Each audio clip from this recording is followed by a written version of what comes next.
Hi guys, I'm here with chapter 3 of the Eye of the World Wheel of Time series by Robert Jordan. And before as I begin the video about my summary and reaction, I want to give you guys a little bit of preface. I want to preface this with some advice. In the Wheel of Time series, many people are not who they seem to be. And Robert Jordan is such a great writer and author, or he was, God rest his soul. He was such a great writer and author that even if it is you don't know, if it is you read and take the content and the context of the things that are occurring, you could cobble something together, you could cobble understanding together that something here is not as it is supposed to be. Something is wrong. You can do it. I assure you. For me, I guess I was just lazy and I had to find out when it was actually revealed. But when it is I read the books, reread them again, it was like, oh my God, this was right here to be seen. To be seen. And I did not see it. But you can see it. I know you can see it. And I want you to see it. He's a literary genius. And my dad was the person that I went to find out, like, what is this and who is that? And just to, like, ask questions and get knowledge about the series and things that I didn't understand. And I'm trying to do that for you guys, but I want to make it general knowledge. I want you guys to get to investigate, to inquire for yourselves. And so without further ado, let's get into it. I say to you on this great day, Toviandai, say Tovoya, Segin. And I'm certain some of you want to know what I just said. Read the books. So in the two of us, the peddler has just come into town on his wagon. His wagon is rattling because there are pots and things to be sold in there that he's going to sell everybody. However, for the two rivers, because it's just to cut off from the world, a peddler doesn't only bring his goods, but he brings knowledge of what is going on in the outside world. So the village council was having a meeting in the inn, as we saw in the last chapter or the chapter before that. But even they come out with all the villagers who are surrounding the wagons. They came to get things off of the wagon, and I guess they hear what's going on. So everybody is out. And we're going to find out what's going down on the outside. And let me tell you, things are about to get sticky. But before I go into that, I want to tell you about Perrin. He completes my circle of my Tree to Rivers village voice that I love. This is Perrin, his Rand, and his Matrim Cawthorn, my love. So, Perrin, I really liked him in the formative books. I liked him a lot. But time is a cruel mistress, and I can't say the same as for now. And I know that everybody's going to have differing opinions. Of course, you are not me, so you are free to feel the way you do. I would love to understand the way you feel. If it is you've read the series before, come talk to me. If it is you are reading the series now with me, come talk to me about it. But so you meet Perrin, and he is the blacksmith's apprentice. So this boy is swollen. He is strapped. He is big. He is man. He is man.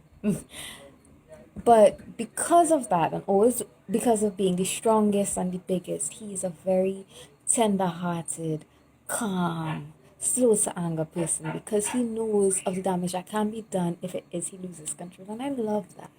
I so love that. Perrin is he's a sweetheart. Anyways, back to the peddler. So he comes and he's telling us. So I feel all have problems here in the two rivers. Everybody wanna cry, everybody wanna make a scene, or they think that it is the winds are hanging on here alone, or they think that wolves eating all the sheep and even attacking men here alone, or they think that things going wrong with the crops here alone. It's not so. Things going on the outside. We facing all of these struggles. But added to that, it have war in Geldon. There is a war. There's a war in Geldon. And of course, to the two of us people, this is news. This is new. This is a new concept. There is not, we usually don't do war. That's not a thing. But there's war. So people wondering, everybody's wondering, but so why is there a war in Geldon? What's going on outside? Why is this occurring? And there's war in Geldon because somebody has proclaimed themselves, guys, the Dragon Reborn. The Dragon Reborn. So, because of that, this pandemonium breaks out in the Two Rivers villagers crying. They trying to talk over each other. Want to know, like, what the hell is this? What the hell is this? And I feel so sorry for Lucerne. And this is because the Dragon Reborn is paramount or tantamount to the Dark One. Remember, the Dragon Reborn and the male Aes Sedai are the ones that broke the world.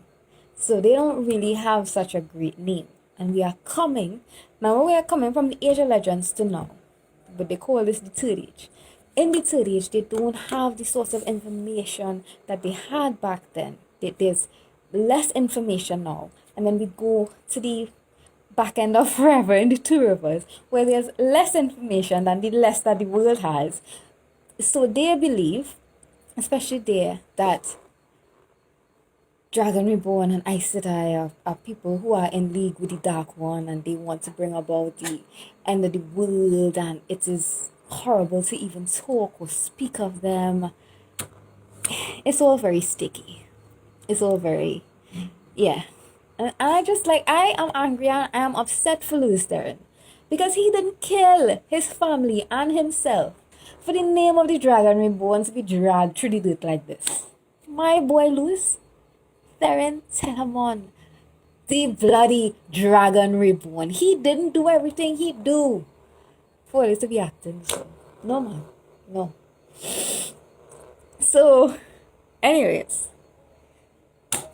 the Dragon Reborn, somebody is proclaiming themselves the Dragon Reborn. And now there are a set of people who are in support and a set of people who are opposing. And it's war in Geldon. So,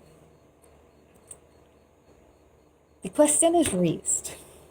Is this a forged dragon? And people go crazy and they lose their shit even more because this can't be the actual Dragon Reborn. It can't be. The actual Dragon Reborn in the prophecies, it is said that when it is he returns, he is going to cause the earth. There's a splitting of the earth there. He's going to come in times where there is strife. He will cause strife and there will be strife. He will cause deaths and there will be deaths. So the prophecy is hard, and what it is they know about the Dragon Reborn is hard already. So nobody really looking for a last speed, right? Is this the actual dragon? So Padan Fain says, well, I don't know. I don't know if it's the actual dragon, but I do know that this man can channel the one power. And if it is, you think the villagers went off before they gone clear. What the frick is this? Men who could channel the one power are known, obviously, from what it is I told you before in the prologue. They go insane because the Dark One tainted Sidon. So they go insane, and then people who could wield the one power, they could use such as a tool. If it is they're not right in their head, they could probably hurt somebody, hurt themselves, hurt the world, as was seen in the breaking of the world. So it's crazy. So Bran Alvear, the mayor, steps up and he says, if it is really a war and all of the things that it is you are saying, we need to speak to you privately. We need to form a plan. And he takes the peddler, Padan Fain, and the village council, and they go into the inn. Now the villagers aren't happy about this. Aren't happy. But the mayor doesn't care. So we're back with Matt, Perrin, and Rand. And everybody, each of them are having very different reactions to what it is they just heard. Matt is excited, Perrin is nonplussed, and Rand is in between both. Right? And while it is they are talking about this, because they are conversing among themselves, of course, about the craziness that they just heard. So Matt mentioned some mischief that he did relating to the Dragon Reborn, and as member, the people in Two Rivers think the Dark One, where it is like he taunted somebody who he had seen he already said the Dark One's name, but Matt taunted him to say it again. Now Nynaeve hears this. Nynaeve. I have problems with Nynaeve. I'm not going to lie to you. I think that her personality could do with adjustments on all fronts. However, as this is Two Rivers woman. This is Two Rivers woman. And Two Rivers woman, you know what is something about Two Rivers woman? They're strong. And I'm tired, in all stories, you'll be seeing heroines who always needs to be saved. And I can't stand it. Nynaeve is woman. She is woman. She is a woman. But anyways, I can't go further than that. You have to read and find out for yourself how it is she's great woman. But she hears, and it pisses off. And if it is Nynaeve, you know that she has this short fuse. Right? Even though she is as young as they are, I think not as young as, but not much older, and she's very, very pretty. There is imbalance in authority, and everybody feels like if it is, it shouldn't be so. But when it is Nynaeve buffing you up, it doesn't seem to occur in the moment. So she starts laying in to Matt, Perrin, and Rand about talking about this, and she finally turns to Rand and says, "So why are you talking about this? You three are at least smart young men. Why is this the conversation that all you having?" And Rand has an exchange with her that says, well, and he tells her what it is the peddler said, and he came into the village and he was talking about the Dragon Reborn and Warren Geldon and such and such. Now, Nynaeve is part of the women's circle. I need to tell you guys that the women's circle and the village council kind of have this little battle inside, where it is they both think that the other is incompetent. So she's like, they're not going to ask the right questions. We need the women's council in on this. And she goes off. In her wake, she leaves Egwene. Now, as I said, I told you guys, I told earlier that Nynaeve was woman from the Two Rivers. Egwene is Two Rivers woman, and Two Rivers woman freaking strong. They back brace. It could take pressure. I'm sorry guys, but oh my god, the characters in this book are so, oh my god. Please read the book. The books. So anyway, so she leaves Egwene, and Egwene and Rand have a little thing. They have a thing, and Rand really, really, really has it bad for her. He gets tongue-tied in her presence. But the thing is that even though he likes her, he's disconcerted, and I can understand that. I can understand being in a situation where it is like you're disconcerted by your emotion. Like, why are you feeling like this? They have a conversation wherein they kind of dance around how they feel. Now, they're both of marriageable age now, by the way. By Two Rivers customs, they could both be married. However, Ron already feeling to get married right now. And I think he mentioned something as such, like people don't need to get immediately married when it is they become of marriageable age. And Elaine says yes. I don't think they do. Or maybe they don't even need to get married ever. Now Rand, in true male fashion, I don't know why the men just do this. He not really feeling that. Like, skirks, why does he not feeling to get married? Why does he don't want to get married at all? When it says you just thought you don't want to get married. Anyways, so like they get into like this small tiff because beyond that they are two different people. Rand wants to stay in the Two Rivers and do what it is like he's grown up doing and seeing being done. And Green wants to go outside and see the world. So like they get into a little arguments. And it ends before Matt and Perrin rejoin them, which they do. Now get this. Perrin has received a coin from Egwene. Egwene, Maureen. He's received a coin from Maureen. But he has also seen the Black Cloaked Rider. So my three village boys, Perrin, Matt, and Rand, have all seen the Black Cloaked Rider. Keep that in mind, please. Please keep it in mind. And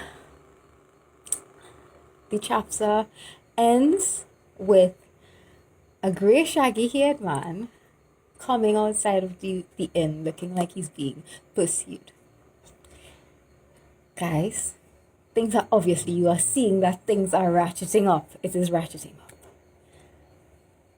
And I just want you to read the series with me. Please read the series with me.